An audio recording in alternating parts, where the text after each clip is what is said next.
Hello and welcome to episode 2 of the SUFCtv Roundup Show. In this episode, I'm going to be looking at the remaining games that we had this January. That includes another FA Trophy away trip, this time at Spennymoor, and games against Eastleigh and Ebbsfleet, who are chasing us down for a playoff spot. Enjoy.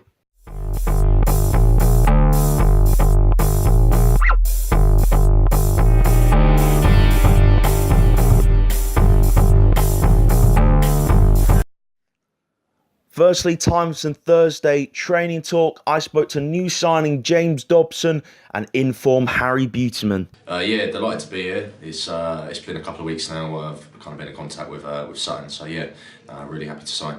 Yeah, at the moment the team's on a good run of form.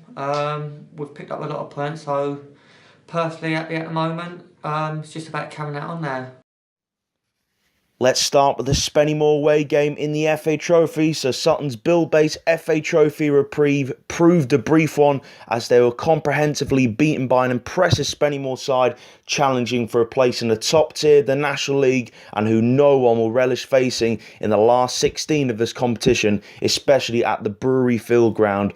With Gimme Torre added to the injured list during the week, youth selection choices were further reduced, but the absences of goalkeepers Jamie Butler and Ross Warner were most easily overcome as Carlos Ziga, the Croatian under-17 international, signed on loan from Chelsea, ensured that what may be his only Sutton performance will be the only positive memory taken from the game by the Sutton supporters that travelled north.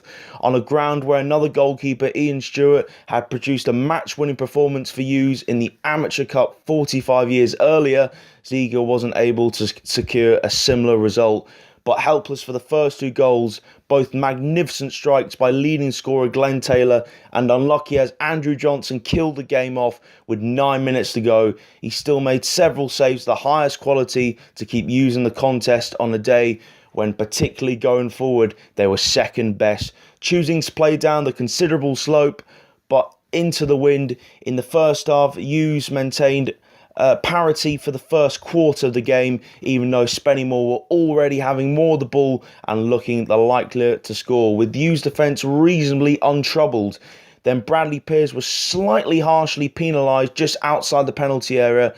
The complaint, not that Pearce hadn't fouled Taylor, but that he had been fouled first, and Stephen Brogan's superb free kick was heading towards the top right-hand corner of Ziga's goal until the keeper brilliantly turned the ball over the bar at full stretch. He had no chance on the corner though, as in a move that looked well rehearsed, Brogan's shin-high corner was met sweetly on the volley by Taylor, and the ball was in the net before Ziga could move. As Spennymoor remained the better side, Ziga kept out a low James Curtis shot with his legs and smothered a long-range effort from Taylor before Hughes had their one threatening spell of the game. Darren McQueen pounced on Curtis's failure to clear a high ball and hit a first-time shot on the turn that was straight at Matthew Gold, while Craig Eastman and Brandon Thomas-Asante were both off target with efforts from outside the penalty area. The home side should have doubled their lead early in the second half when Taylor was left on mark to meet a Brogan corner,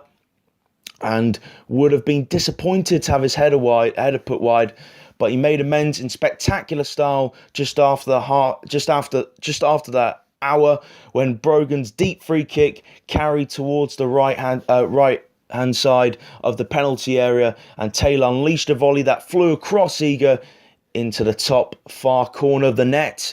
That gave Hughes even more of an uphill battle, and but for Ziga, they would have been out of the game completely soon afterwards when he made a fine stop from Taylor's header and then somehow blocked and held Johnson's follow-up effort.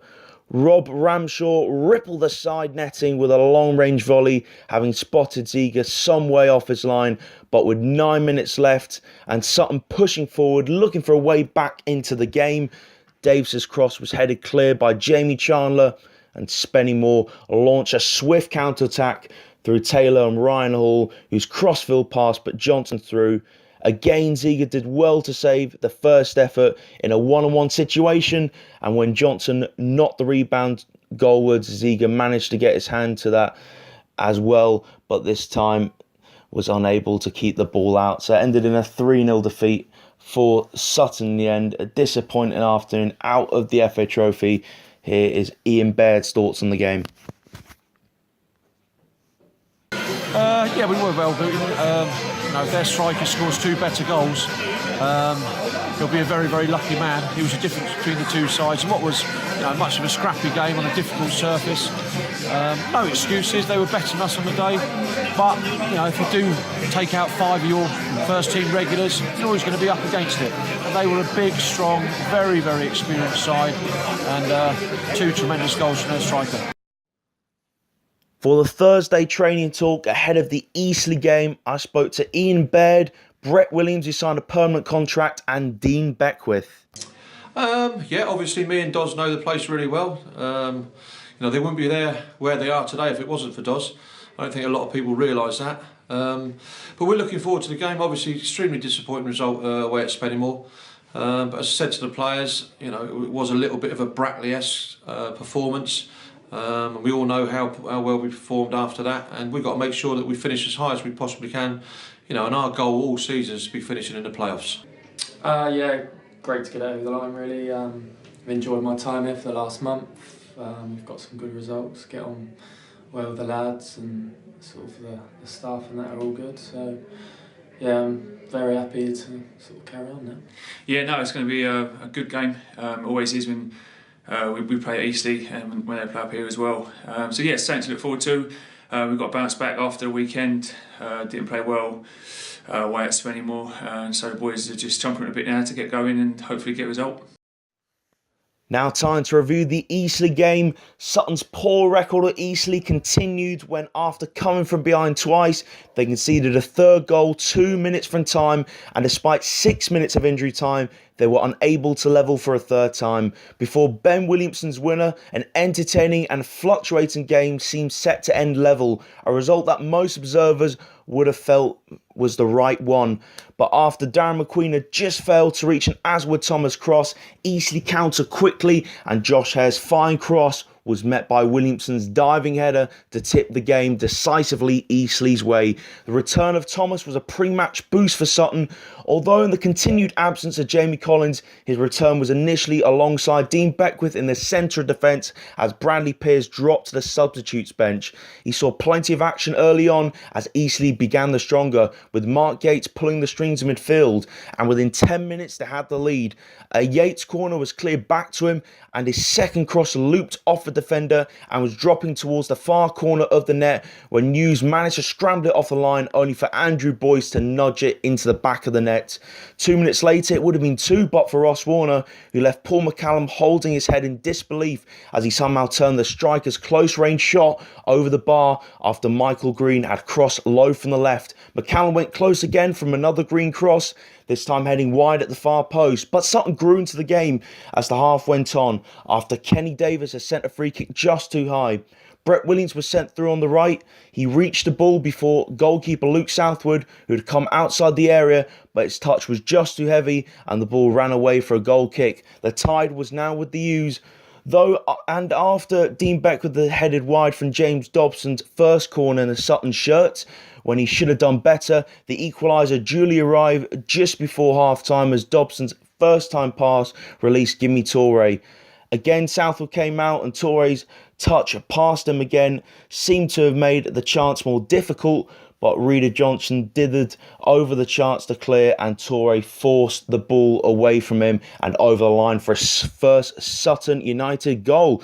Eastleigh might have still led at the break, the last action of the half seeing a quick counter-attack which ended with Green's low shot well saved by Warner, and after Sutton had started the second half well, Dobson's low shot scrambled uncertainly round the post by Southwood. The home side came back and had their own spell in control. Warner threw himself at Alex Winter's feet to block a shot after a miscue clearance by Dobson had been headed into Winter's path by Johnson, but just after the half-hour mark, Joey Jones emerged with the ball after a tussle with Toure, and although the U striker tried to recover, he was unable to prevent Jones releasing the overlapping Hare, and then unable to prevent Hare cutting into the penalty area and somehow finding the far corner of the net from a tight angle. This time Sutton's response was quicker, and they were back on turns within 5 minutes as Dobson's cross was cleared as far as Harry Beatman on the left, and his fine cross was glanced in by Williams against another of his former clubs. After that, neither side could really take the initiative, but U's were unsettled and Craig Eastman went down injured just as Darren McQueen was replacing Jimmy Toure. The confusion saw Pearce come onto the pitch to replace Eastman before the substitution had been signalled and pick up a yellow card for the rarely seen offence of entering the field of play without the referee's permission. He came into the centre defence with Bailey moving to Eastman's midfield position and was one of the few back when Southwood collected Thomas's low cross as McQueen's stretch failed to reach it and launched a quick counter-attack down the right. Again, it was Jones and Hare who led the charge, and Hare produced a superb cross that Pearce was unable to cut out, and Williamson dived to head past Warner. A third U's equaliser proved beyond them in the end. Despite plenty of injury time, Dobson going closest with a cross that's to be tipped away from the corner by Southwood. Disappointing 3-2 defeat to Sutton. Back-to-back defeats as well. And let's get Paul Doswell's thoughts on the game. Yeah, I thought a draw would have been about right. I thought they controlled the first 20 minutes, and I think Ross Warner's made a superb save to keep it at 1-0. We grew into the game then at that point. I thought for the last 20 minutes of the half we were playing some nice football, and obviously got a deserved equaliser, great goal from Jimmy. So, I mean, there's good things that have happened today. Getting Jimmy and Brett together as a strike force looked promising. Both have scored, which is great. We've got ourselves back in the game both times, and obviously when you concede a winner in the last sort of 3 or 4 minutes, and we should have defended it better. Brad has only literally just come onto the pitch. Big blow, Eastie coming off in terms of just defensive and concentration, if you like, and Brad's been caught ball watching there really, and it's a shame, but he'll learn from that, as we all do. But no, it'd be nice to have come away with something. For the Thursday training talk ahead of the Ebbsfleet game, I spoke to Mickey Stevens, Tom Bollarimwa and Dale Bennett. Yeah, certainly will. Yeah, we got done in the last minute, didn't we, there? So that was a harsh one to take. But yeah, be a nice home game against Ebbsfleet, in a good run of form themselves. New manager over the last month or so. They're doing well, be a big crowd, but that's what we want. Bring it on. Yeah, feeling confident, obviously off the back of 2 losses. It's good that the boys now, we've got around each other, and yeah, I reckon we feel confident. Yeah, exactly. I think they're all big games, especially at this stage of the season. I think the boys are looking sharp in training all week, and I think that if we start the game well, finish strongly, we've got a hell of a chance. Now on to the Ebbsfleet review. Having made a habit last season of scoring very late goals to save or win games, Sutton have again been making sure supporters don't leave early to beat the crowds, and little more than a month after Craig Eastman struck an injury time win at Halifax, Jimmy Toure repeated the trick to snatch a victory from a game where for most of the second half it seemed that if a winner was going to come, it would be at the other end. After enjoying slightly the better of a first half in which both goalkeepers made fine saves, Hughes, who were missing both Jamie Collins and Craig Eastman, had found it much harder going into the wind and struggled to create any clear-cut chances. But thanks to more good goalkeeping by Ross Warner, some solid defending and a modicum of luck, they avoided conceding the goal that Ebbsfleet would feel that they deserved, and then struck dramatically from their first corner after substitute Darren McQueen's shot had been deflected just wide. Although he proved the match winner in the last minute of the game, Toure might have scored in the first, shooting high and wide from a reasonable position on the edge of the penalty area, and in the bright start from Hughes as they played with the wind on their backs, Nathan Ashmore made a fine save from a fierce 35-yard effort from James Dobson, who was playing his first game in an amber and chocolate shirt at the Knights Community Stadium. The balance of play soon evened up though, and it was Warner's turn to excel when a corner fell to Chris Bush little more than 6 yards out. but with a goal seeming inevitable, Warner managed to block the shot, and then with the help of his defence, kept out the follow-up effort before Brett Williams hacked the ball to safety. Warner also did well to hold shots from Jack King and Bush,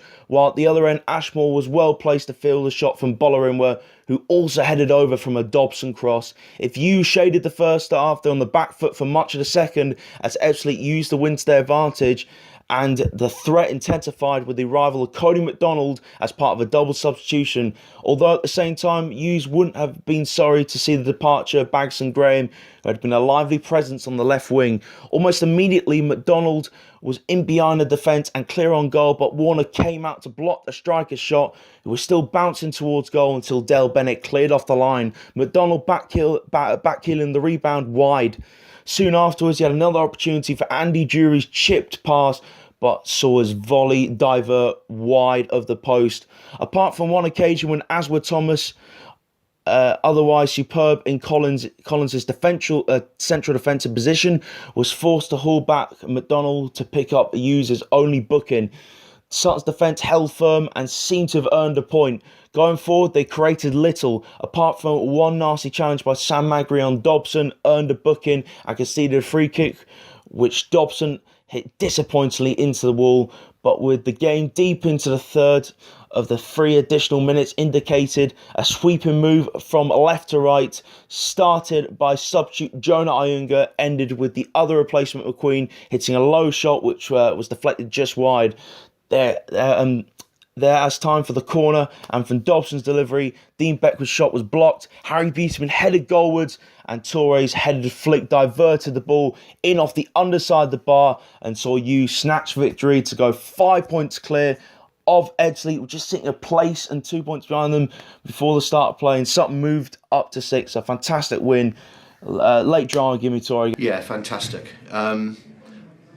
We created 7 clear chances in the first half. I don't think they really had an effort bar the long throw and the set pieces. What we've noticed with Ebbsfleet since Gary's come back in is they're a lot more direct. They get it into their front too early, and they've got some real ability in that wide area to hurt you when they get the ball down. So less sort of patterns of play from Ebbsfleet, less playing from the back, and they put you under pressure with a long throw from Bush and Powell. And they've also got one from Wilson on the other side, so you're up against it. Again, that ball travels 40 yards, and it's hard to get back up the pitch. But in open play today, I thought first half especially, I thought Dobson had an outstanding first half. Was at the sort of heart of a lot of the good things we were doing. I think Nathan's made a fantastic save from him in that first couple of minutes. Jimmy's had a chance I think he'd have taken or should have taken in that first 45 seconds, and then Bolly's got to score. Again, brilliant cross from Dobson, and Bolly from 4 yards out has got to score the header. So you're coming in at half time knowing you're up against it, because that wind was a feature today. We thought that we'd be defending probably for longer periods than we did. But in fairness, we didn't look like we were going to create that golden chance in the second half. And from memory, I think they've hit the post from Cody McDonald coming on, and I think Dale Bennett as well somehow sort of kept that. Also the back heel flick out from Cody. I thought until McDonald come on, we were fairly comfortable, but he's a good player, Cody McDonald, and he's still got that brain. He's still got that off the shoulder movement. So yeah, and then you get that lovely bit of skill from Darren as well. Shot. That's where it's come from. Deflected, nearly went in. And then from that, James again, I thought all day put in great delivery, which he does from set pieces. That's one of the reasons we signed him. And we just rewatched it then. Dean Beckwith wins the first header, and Harry wins one, and then Jimmy's got the flick header in, and it's a great feeling. The crowd go home really happy, as you always do as a home team if you score in the last 20 seconds. Thanks for listening to episode 2 of the SUFCtv Roundup Show. Subscribe to our YouTube channel, youtube.com/SUFCtv. Follow us on Twitter at SUFCtv, all in caps. Follow Mixlr channel where we do the match live commentary every Saturday. It's mixlr.com/SUFCtv. And lastly, go on to paullocklin.co.uk and you'll find his Flickr profile there. It was his match day shots that were in the edit, so some fantastic match day shots in there. So yeah, go onto the website and look at his pictures. So thanks very much for listening to episode 2, and we'll see you next time.